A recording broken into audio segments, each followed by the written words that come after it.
Hey guys, welcome to banking guide. So अभी 1 बजे मेरा S B I P O pre का exam था, मैंने खुद दिया था, तो उसका एनालिसिस में खुद सेल्फ एनालिसिस लेके आया हूँ आप लोगों के साथ। तो एग्ज़ाम की बात करूँ ओवरऑल तो मॉडरेट ही लेवल का था। इसमें इंग्लिश मुझे इजी लगा, इंग्लिश ठीक था, बनने वाले क्वेश्चन थे। अगर इंग्लिश की आपकी प्रैक्टिस है तो इंग्लिश बनने वाले क्वेश्चन थे, एरर वगैरह भी वो सब दिख रहे थे या फिलर थे। तो इंग्लिश में बात करूँ तो 5 क्वेश्चन वर्ड स्वैप के आए थे। ठीक है, एक ही सेंटेंस में यूज़ था, 3 वर्ड होते थे, जैसे आप लोग पहले भी एग्जाम में देख चुके हो, ABC होता है, उसको एक्सचेंज करना पड़ता है, इधर से उधर करना पड़ता है। तो वो वर्ड स्वैप के 5 क्वेश्चन थे। उसके बाद आपको इंग्लिश में आपका फिल इन द ब्लैंक्स था, जो कि एक पैसेज के तौर पे था, सिर्फ कोई सेंटेंस में नहीं फिल करना था। एक पैसेज दे रखा था, उस पे पैसेज पे आपको फिल करना था। उसके बाद मैं बात करूँ तो रीअरेंजमेंट था, 5 क्वेश्चन।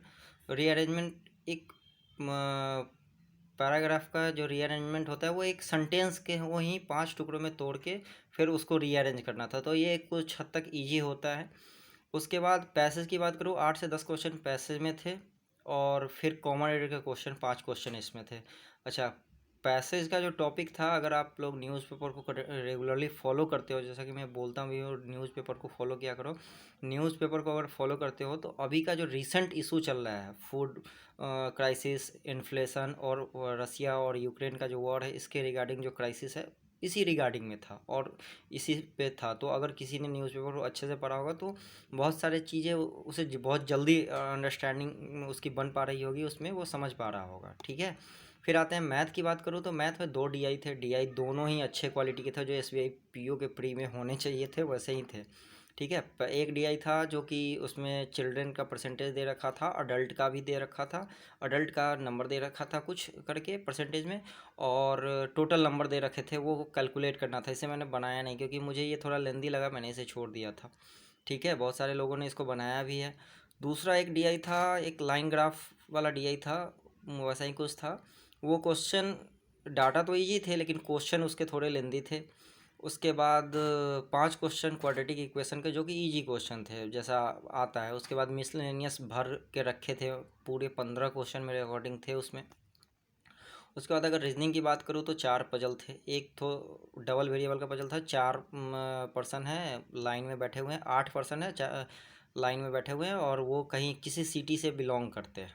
ठीक है, दूसरा पजल एक डेट वाइज था, ईयर दे रखा था। और तीसरा पजल वो MD CO ABM BM ये करके जो आता है वो था।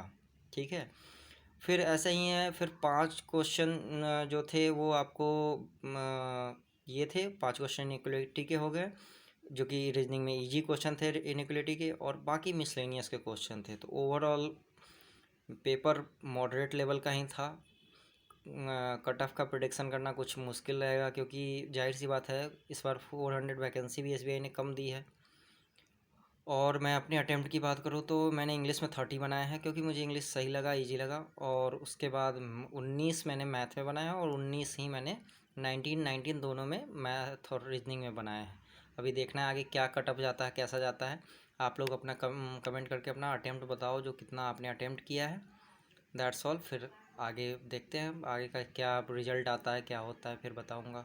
Okay, thank you.